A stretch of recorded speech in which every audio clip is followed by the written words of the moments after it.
Welcome back to the Alex Jones Show. I'm David Knight on this Monday, December 15th, 2014. We're going to be joining Paul Joseph Watson in the UK, or rather he's going to be joining us. We're going to talk about what's going on in Sydney. We're now starting to get a little bit of information. I was just told that they're now saying that 2 hostages have died, as well as the man who had taken them hostage. How is that going to be used? What is that going to mean for Australia, for all of us? Is that going to be an example to take us to war in the Middle East so that we can shut down ISIS? Yet we see that this guy has no connections to ISIS or al-Nusra. Nevertheless, our former CIA Director Morrill says that the terrorist attack in the U.S. is guaranteed. He says ISIS has had a focus on Australia for some time, so by innuendo, they can make this connection. They can try to drive us to war. So we're going to talk to Paul Joseph Watson as to what's behind this and, of course, what's ahead of us in terms of this attack. How is it going to be used? Right now in this segment, though, I wanted to take your calls. I wanted to go to Daryl in Kansas. We also had the story that broke last Friday that we talked about through the weekend about the Spokane, Washington officer, the sheriff's deputy, who was talking about his MRAP and how when questioned why he needed this kind of capability, he said, well, we have all these constitutionalists in the area. Daryl in Kansas says that he called the Spokane, Washington Police Department. Daryl, what did they tell you? I'm looking at their website right now, and it says they're hiring. Hello? Yes, go ahead. Mm-hmm.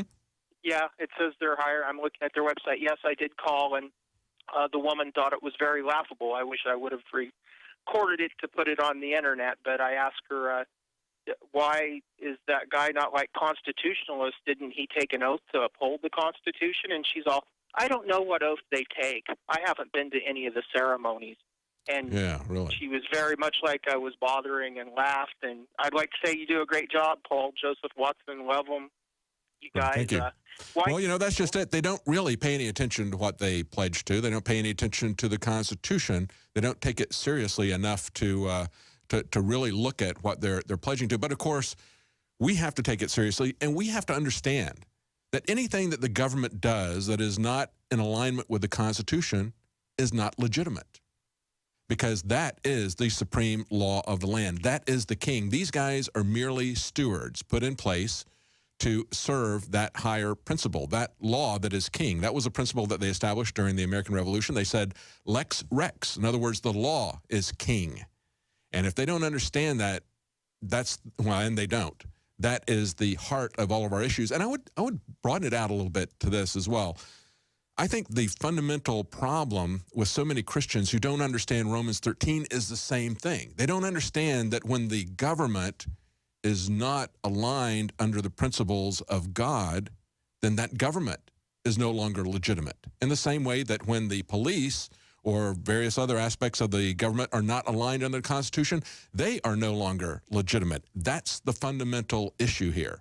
They're not operating as a legitimate government when they deny the ultimate authority that they have for governing. That's why they take an oath to the Constitution. Thank you so much, Daryl. Let's go to Michael in South Carolina. Michael?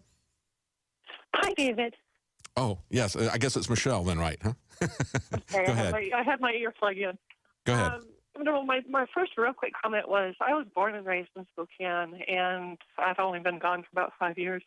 And I'm really shocked that the police department has gone downhill so terribly in this sort of time, because the cops seriously weren't like that, 5, 10 years ago.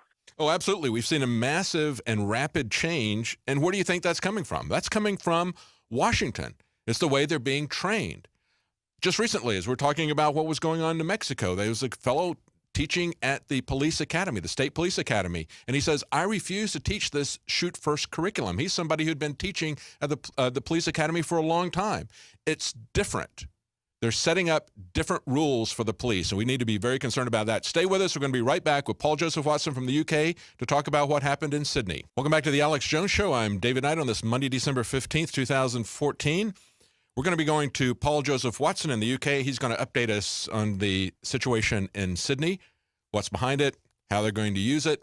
Before we go to him, though, I want to let you know this is the first time we've ever had a sale for X2, Survival Shield X2. It's our first sale. It's a big one, 17% off and free shipping. With shipping, you would have normally paid up to $38 a bottle. Now you can get it for just $24.99. This is a sale that's going to run through next Monday only, and you have another 2 days to order it to get it guaranteed Christmas delivery. That's at InfoWarsLife.com. Survival Shield X2, the next level of Survival Shield with a powerful 650 micrograms of iodine per single drop. Now, going to Paul. Paul, before we start talking about Sydney, I just wanted to let you know and get your comments on it. We've had an update to this story out of Washington, Spokane, where Mikhail is putting an update on his story.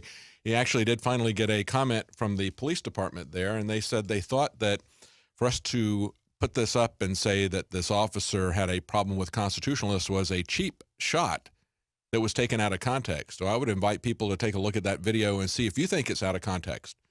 The context was the lady asked this sheriff's deputy, after he was bragging about the capabilities of his new MRAP, why would you need that?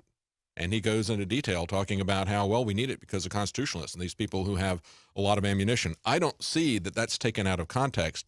I don't think that's a cheap shot. I think the cheap shot is coming out of Homeland Security and the FBI, demonizing anybody that might be political opposition to an authoritarian police state. Paul, what's your comment on that?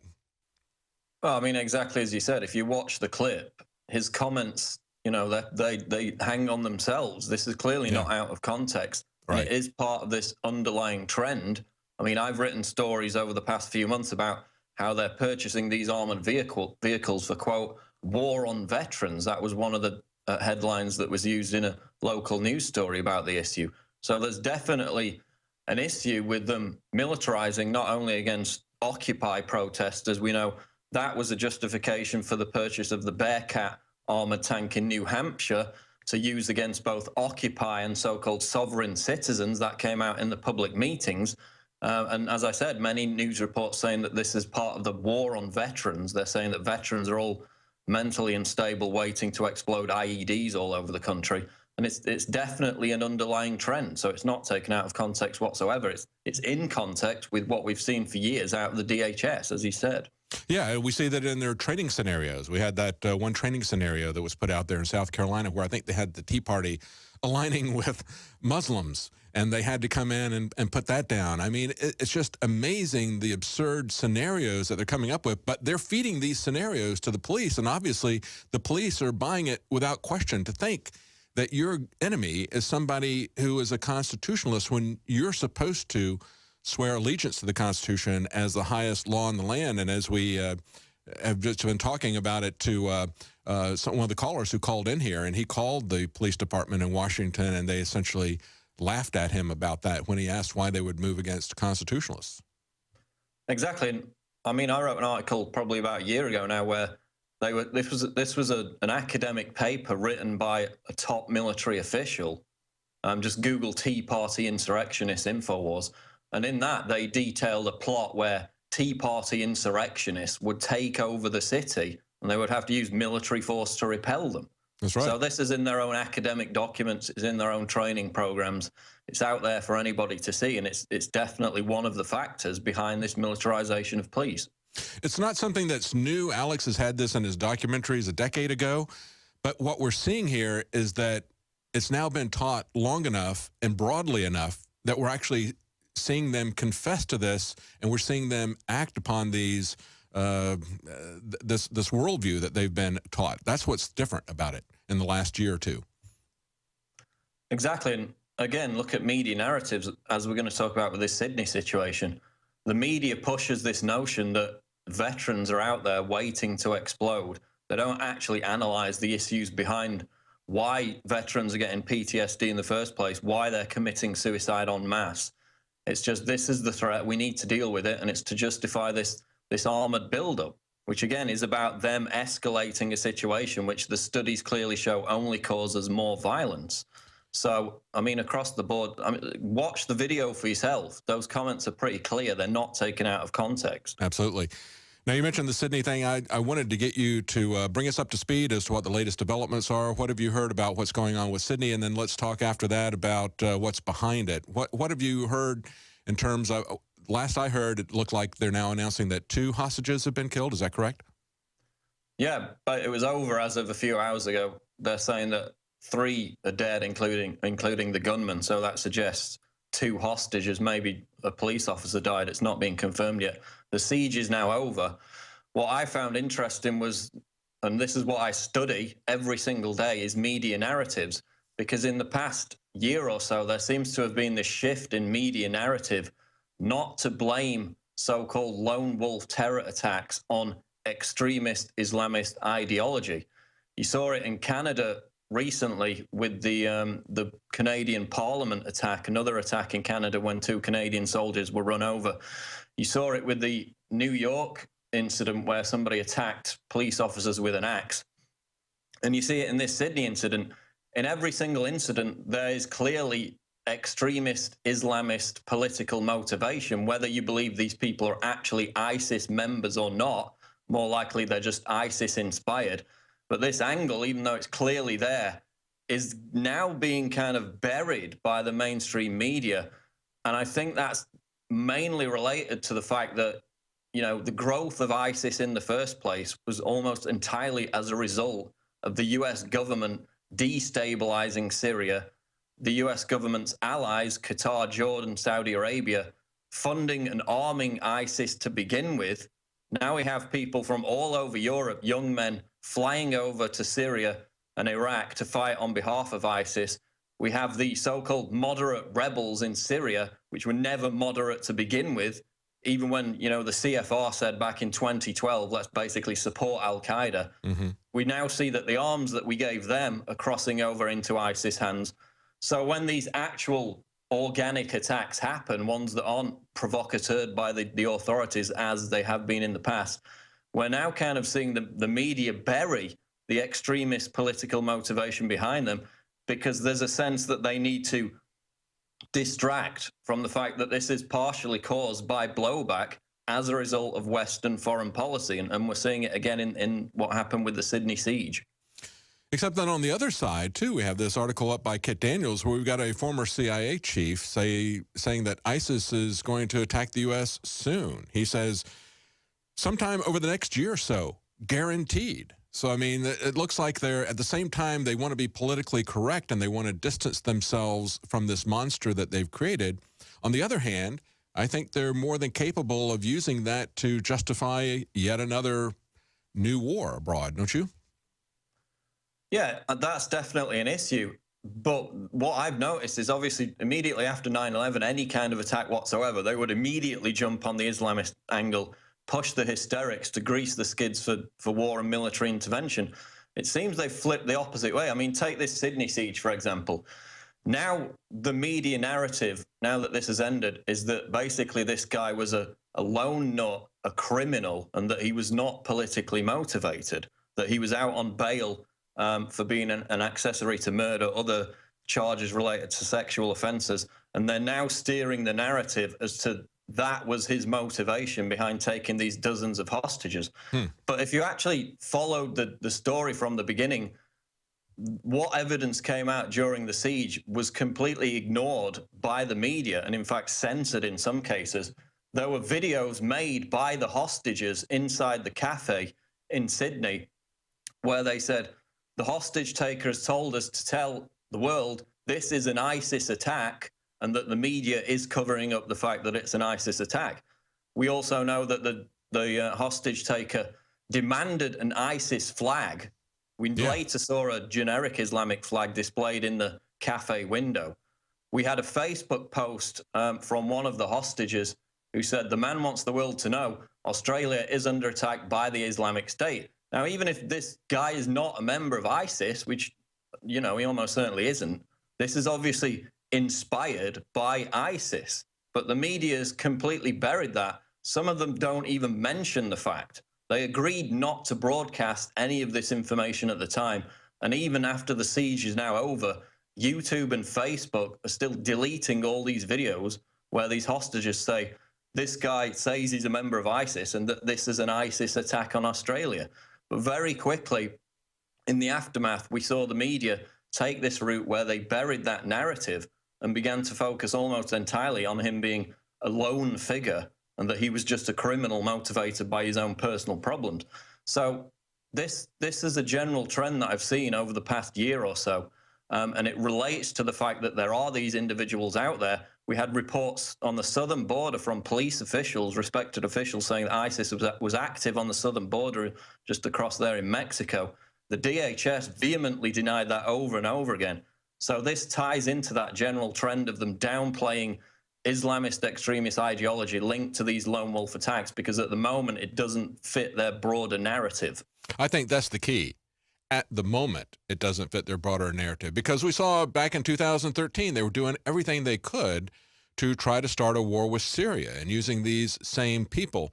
And now, after they've gotten Muslims abroad, like this guy, who basically is, he could be a lone actor who is fired up about this, but clearly he is motivated by his Islamicist attitudes with the signs and the flags that he put up there. We're going to be right back with Paul Joseph Watson. Stay with us. Welcome back to the Alex Jones Show. I'm David Knight, your host today, and joining me from the UK is Paul Joseph Watson. And we've been talking about the attack in Sydney, what's behind it, how is it being spun. We're going to go back to Paul Joseph Watson, but we're going to also take your calls beginning the next segment if you would like to weigh in and tell us what you think is behind it. As Paul has pointed out, it's kind of strange that as they were trying to ramp up a war in Syria, yet these most recent lone wolf attacks, as they're being portrayed by the media has changed the narrative, not trying to tie these Islamicist attacks in Canada and Australia, not trying to tie those to a broader agenda just yet. But, of course, we do see the CIA saying sometime this year we can expect to, guaranteed, we'll see some kind of an ISIS attack in America. Now, that number, if you want to call in, is 800-259-9231. That's 800-259-9231. Paul, going back to what you were talking about, I mean, it looks like they're deliberately trying to keep a lid on this, trying to make this about a single shooter. Do you think they're trying to keep everything quiet until they've got more neocons sworn in from the recent election? What do you think is behind all this? I think they're doing it for a number of reasons. One of them is cultural sensitivity. I mean, there was a story which came out as this was developing, this viral hashtag campaign, I'll ride with you. There was a woman on a train or a bus in Sydney or in Australia who took off her hijab headscarf because she feared some kind of retribution from other Australians who would verbally or physically abuse her because of what was taking place in this cafe in Sydney. There were no actual reports of violence directed against Muslims as a result of this. So one of the other commuters said, I'll walk with you, and it turned into this huge international hashtag campaign. And, you know, as one person tweeted, who I retweeted, it cynically shifts the narrative of the Sydney siege away from violent Muslims by casting non-Muslims as the real danger. And that went on to completely dominate the narrative. And then you had the Sydney Morning Herald coming out and even suggesting that Australians should have, quote, empathy for the terrorist. They said, how should we feel for the perpetrator and his family? So there was this kind of odd cultural sensitivity going on, not so much sympathy focused on the actual hostages being terrorized inside the cafe, but a kind of deflection to blame Australians for Islamophobia that wasn't actually taking place. So that was another weird little element to this. Yeah, I know there's been a lot of complaints in Australia. They had people were concerned and angry about the fact that Muslim women can wear a hijab in public, but nobody else can cover their face. They even had some protesters show up to the Capitol there. I think one of them was wearing a Ku Klux Klan hood and they made him take it off, and underneath it he had a Muslim hijab on it. You know, so it's like, that's fine. I think maybe we ought to all be able to wear masks if we want to with the surveillance state, but to let one group have it and not to let others have it, that was the issue. I think that was a sticking point. But yeah, it is very much a political correctness that's going on, isn't it? Yeah, and it reminds me of that story last week where the cop in Tennessee pulled over Saudi Arabians who's they had paper tags on their car. They said they had a dead baby in the trunk of the car, and he basically let them go. No questions asked. They were on their way because of cultural sensitivity. I never tried that when I got pulled over by the cops. I'm sorry. I said I never tried that when I got pulled over the cops, but I guess it wouldn't work for me. Yeah, and he was he was praised by the police chief and this Islamic scholar that they consulted for the story, when obviously it doesn't matter what cultural sensitivity is in the background. It's a potential crime. You need to check it out. Police officers smell weed in somebody's car, they send them to jail. We've heard stories about that over and over again. So there is that element to it. I mean, the FBI crime stats, which have just come out for last year, are interesting because they show that Jews in America are 4 times more likely to be the victims of hate crimes than Muslims, and those crimes are less likely to be investigated. Mm-hmm. That's not neocon Zionist propaganda. It's FBI crime statistics. So it suggests that this Islamophobia thing, again, is being whipped up and generated by certain elements of the media for their own agenda, and it's not actually a major problem in the West. But in the immediate aftermath of this Sydney siege, the main concern amongst many Australians, and this was the top trending hashtag on Twitter above anything else, was that Muslims on public transport might get some retribution. There was a sporadic report about some verbal abuse, but nothing really whatsoever, and that became the main focus of the whole story.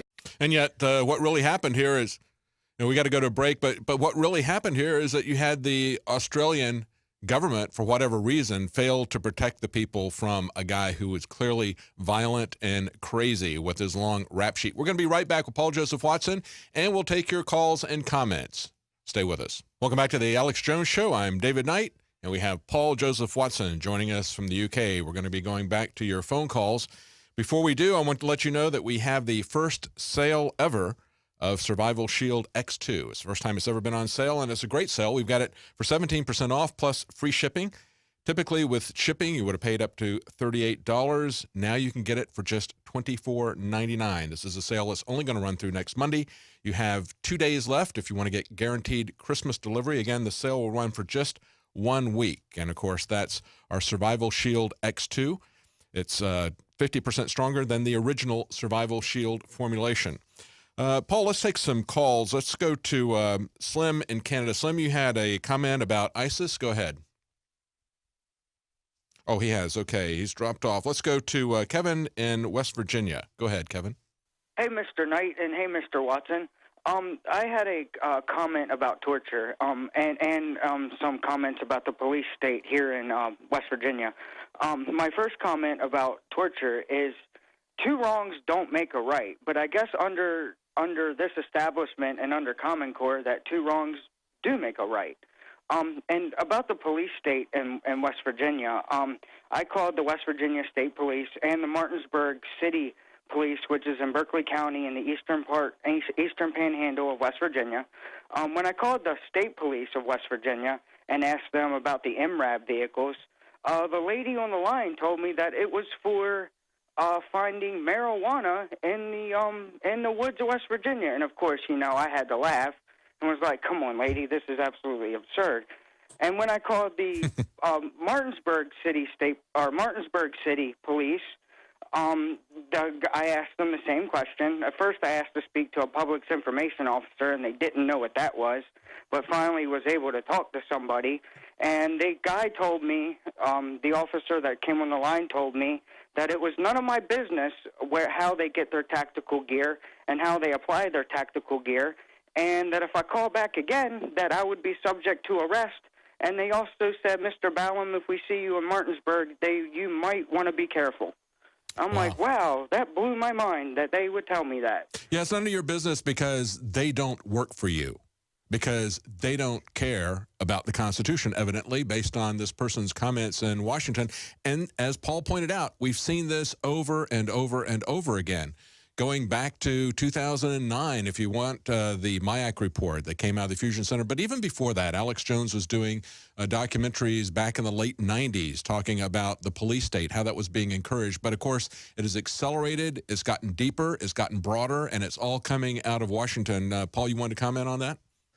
Yeah, I just find it funny, the notion that smoking marijuana would make somebody more likely to be violent, requiring a armored vehicle response. If you've ever been around people who smoke marijuana, and it's the reason I don't smoke it, is because it turns them into sedated zombies. Alcohol makes people more violent, but obviously they can't use that as a justification, so it's just bizarre. And along those lines, Paul, there was a story out today I had in my stack here from truththeory.com. They point out that marijuana decreases death rates from painkillers by over 30%.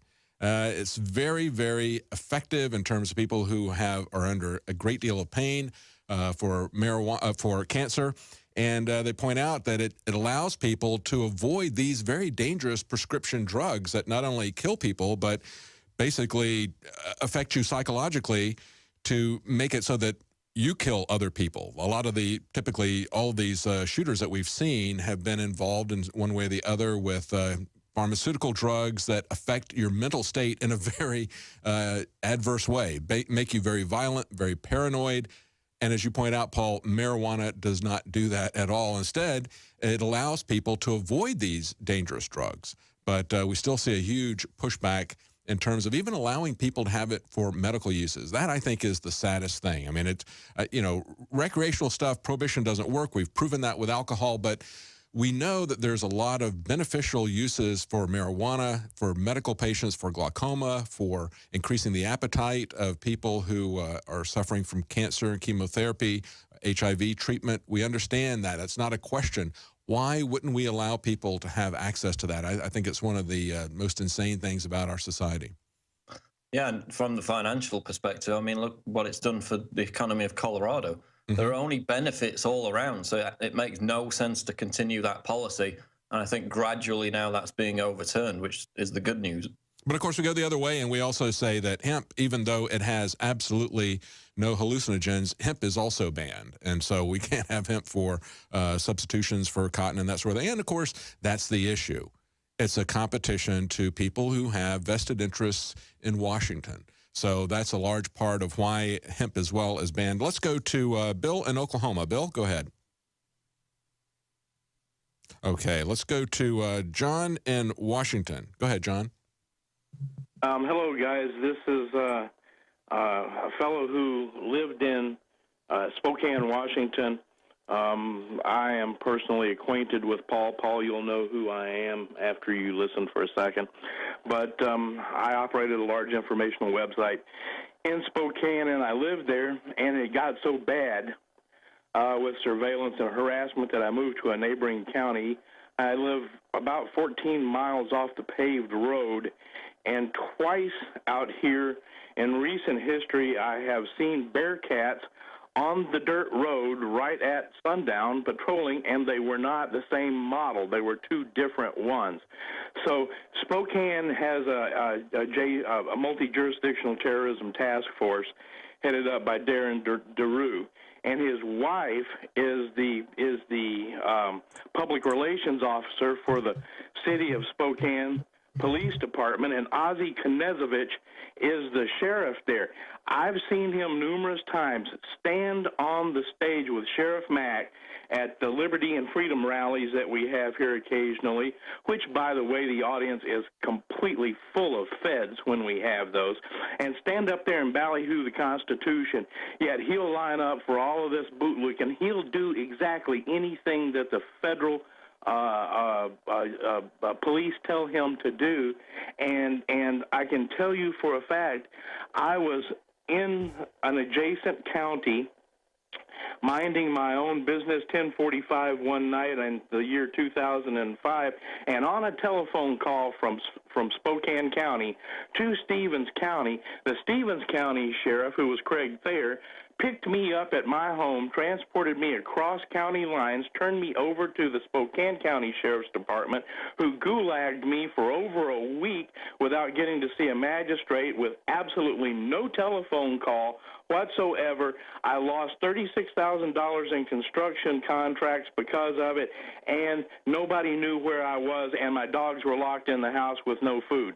So I can tell you for a fact that Spokane County not only handles Spokane County like a commissar, they actually dictate to Stevens County, Pend Oreille County, Ferry County, all of the adjacent counties, Lincoln County. Whatever Spokane says, they will do it. That's very interesting, John, because of the comments that we finally got from the Spokane Police Department, where they said that those comments were taken out of context and that it was essentially a cheap shot. No, really, you can look at that clip, go to the article that we got up on Infowars.com. You can see the short clip for yourself. You can see that it's not out of context. We should play that again, guys. You can see that that clip is not out of context. And, of course, the bigger context is that this is going on across the country, and it's coming out of Washington through the FBI, through Homeland Security, through their training programs, through the military's training scenarios. We've reported on this over and over again. That's the context. But you can clearly see, and let's play that clip again really quick. Can you guys got that ready? Well, the nice thing about this piece of equipment is that if somebody is directing fire toward a team that's trying to get in, they safely can pull right up to a front. Take enemy fire and still try to address a threat without being fear of getting shot. So I'm thinking that is totally appropriate in Iraq, but what kind of a situation in the U.S. would you see that happening? I mean, we've got a lot of constitutionalists and a lot of people that stockpile weapons, a lot of ammunition. I mean, we've got a lot of constitutionalists and a lot of people that stockpile weapons, a lot of ammunition. They have weapons here locally. There you go. So, yeah, this is appropriate for Iraq, but what about here? And he goes, well, yeah, here we've got constitutionalists. It was never about the Islamic terrorists in Iraq. That was essentially a training program for them coming back home to America. Tyranny abroad always comes home. The founders of this country understood that. If we have a government that is no longer constrained by the Constitution but comes after constitutionalists, that's the danger, and that's what it always turns into. We have developed a militarized standing army. That's what this program is all really about, and that's clearly come home. You have any comments, Paul? Yeah, when he says stockpiling weapons, that means owning guns. I mean, I've seen cases before where they raid somebody for stockpiling weapons, and the guy owns like 3 or 4 guns. So it's crucial to understand what they actually mean when they say that. Also, you talked about it coming out of Washington. After Ferguson, Obama came out with all this rhetoric against the militarized police state. But if you actually look at what he proposed the White House do about it, it was merely to encourage the local police departments to reform and have dialogue with civil rights leaders. So there was no teeth whatsoever in those so-called actions taken by the White House after Ferguson. They merely advised the police departments to look at their policy. So nothing's going to happen from that perspective. And then make some proposals, which they didn't fund, to give cameras to all the police. Well, you know, we've had a lot of police departments who are wearing cameras, and somehow they managed to miss recording whenever there's a misdeed in many of these cases. But, of course, that wasn't going to change anything with the Eric Garner situation because that was recorded. And the other issue, the other answer that they had, trying to make it into a racial thing, was to say, well, we need to have more black police officers in communities that have a higher percentage of blacks in the police department. And yet, with Eric Garner, the entire process of him being choked to death there on the sidewalk was overseen by a female black officer who was watching that as it happened. So clearly, having more black police officers, having more cameras, that's not really going to solve anything. Let's go to Chris in Texas. Chris, go ahead. Yeah, how you doing? I'm a first-time caller. Glad to get in. I wanted to talk about I've done some research over the last, 4 or 5 years or so. Got a lot of disinformation and finally kind of connected the dots. I've seen some videos in the past, but one that really kind of explains everything in detail is a gentleman by the name of Kurt Kallenbach, I believe. And it's called Season of Treason, where he goes into detail, explains how it's under the United States corporation and they're not working for the United States for the people. It's all legal terms listed under persons, gets into your DNA, your birth certificate, and explains why Obama, you can have a president from Japan. He doesn't have to be a U.S. citizen because he's the CEO of the corporation. Yeah, I think instead of calling it Washington, D.C., we ought to call it Washington, INC, Washington, Inc. Absolutely. When you're talking about season of treason, I mean, this is the time of year, actually, too, when they ram everything through. We get the NDAA, where they have indefinite detention of American citizens without trial. They pass that on a New Year's Eve. We say they rammed through Obamacare on a Christmas Eve. And then, of course, everything that they just did to us this last week, they pushed that through in the very last minute so they could all go home. And, of course, funded it not just until the next year, but funded it for an entire year. Let's go to, thank you, Chris. Let's go to JJ in Kansas. JJ, you want to talk about Australia? Can you hear me? Yes, go ahead. Okay. Yeah, I got two questions. The first question is in regards to the Australia deal. I haven't been following I've been hearing it, but I haven't gotten too much detail myself investigating about it. But what I have heard kind of makes me wonder if this could be like sort of a false flag, you know, with the shooter dead, which that's mainly always the case. But with the shooter dead, and then with the witness putting out in the media, I could be wrong. Well, go ahead. Putting out in the media, hey, this is an ISIS attack, you know, trying to draw attention to ISIS. Let's get Paul's comment on this, because Paul said that he thought it was curious that the media narrative was essentially moving away from trying to tie it into ISIS for the time being and trying to deny that there was any connection with Islamicism or jihadis or ISIS or anything like that, that it's just the work of one lone criminal. Go ahead, Paul. Well, what I also found interesting was, and this may be another reason why the media and the authorities are not so keen to kind of generate any story about this perpetrator that suggests political motive and that he was just mentally ill, lone nut, is the fact that he was given political asylum by the Australian government in 1996. And then in 2001, he was kind of a poster child for Australia's ABC network in demonizing Iran, because he claimed that his life was under threat from the Iranian government. That's how he got into Australia in the first place. So they kind of used him as a poster child back in 2001. Now he's very anti-Assad. So that obviously doesn't fit with their narrative right now. So that might be another reason why they're keen to distance themselves from him having political motivation, because they were closely affiliated with him, the Australian government and the media, back in 2001, when his political opinions were useful for their narrative. Yeah, interesting. Yeah, it certainly looked like he was doing everything he could to say that his motivation was some kind of a Islamic jihad when he had them hold the sign up in the window. Let's go to James in South Carolina. James? Hi, David. Hey. I want to talk about torture for a moment. Mm-hmm. I keep seeing the narrative and the discussion orbit around, is torture effective in gathering information, and does it prevent attacks, save lives, that kind of thing? Which I don't think torture has anything to do with that. I think torture is about provoking terror in a population. Mm-hmm. Mm-hmm. That's why you release somebody after they're tortured. That's right. So they will go back and they'll say to everybody, this is what they do to me. And everybody's going to say, oh, we can't mess with them. We can't stand up to them. Look what they did to Joe. Mm-hmm.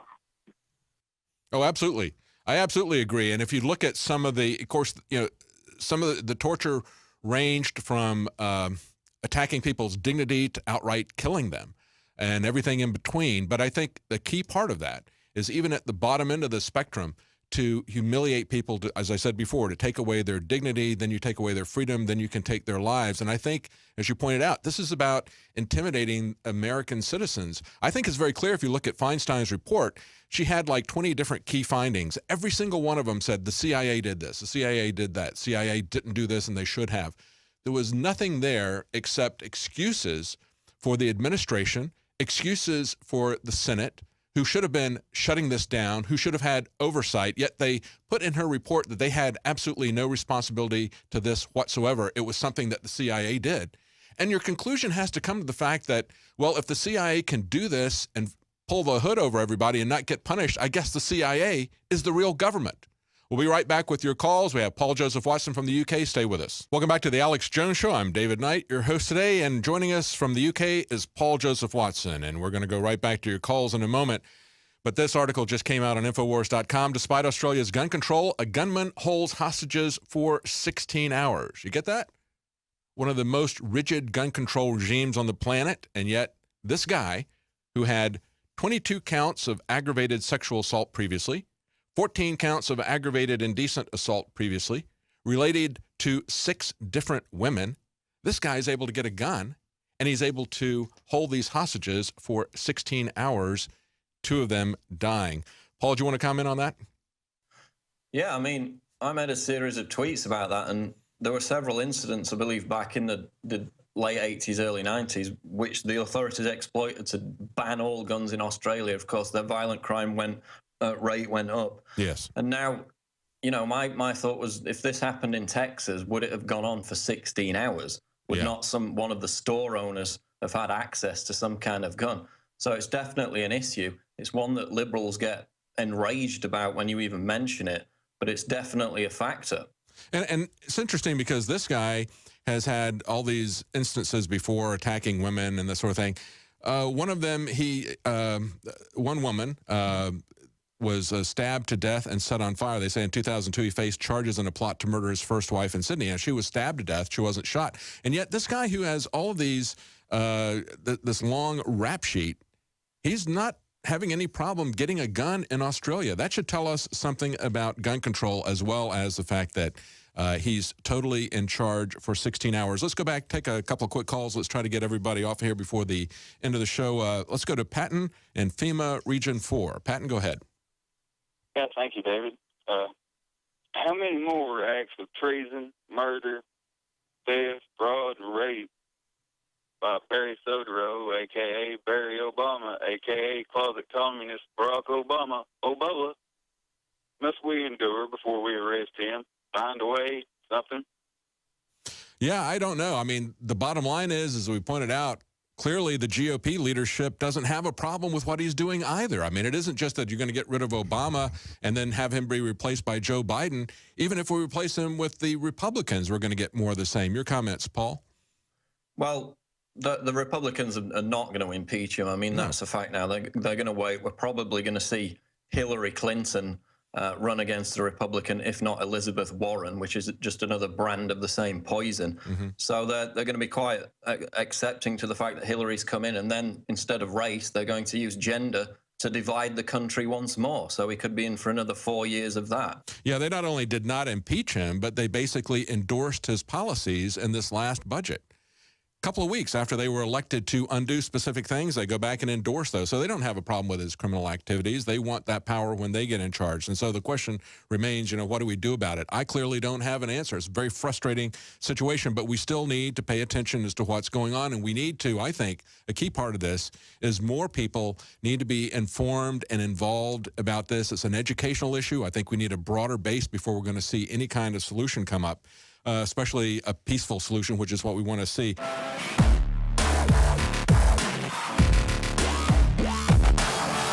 The globalist social engineers are not just targeting us with propaganda. They are manipulating our genetics. We are being targeted at every level by estrogen mimickers that lower our testosterone and other hormones and natural compounds that the body needs. After consulting top doctors, nutritionists, pharmacists, and others, we have developed what I believe is the ultimate non-GMO organic super male vitality formula sourced from powerful organic herbs and then concentrated for maximum potency. Super Male Vitality was developed to activate your body's own natural processes instead of using synthetic chemicals. Super Male Vitality by InfoWars Life is so powerful that I only take half the recommended dose. For a limited time, we are offering 15% off Super Male Vitality at InfoWarsLife.com to introduce you to this powerful supplement. Visit InfoWarsLife.com today to secure your Super Male Vitality. InfoWarsLife.com.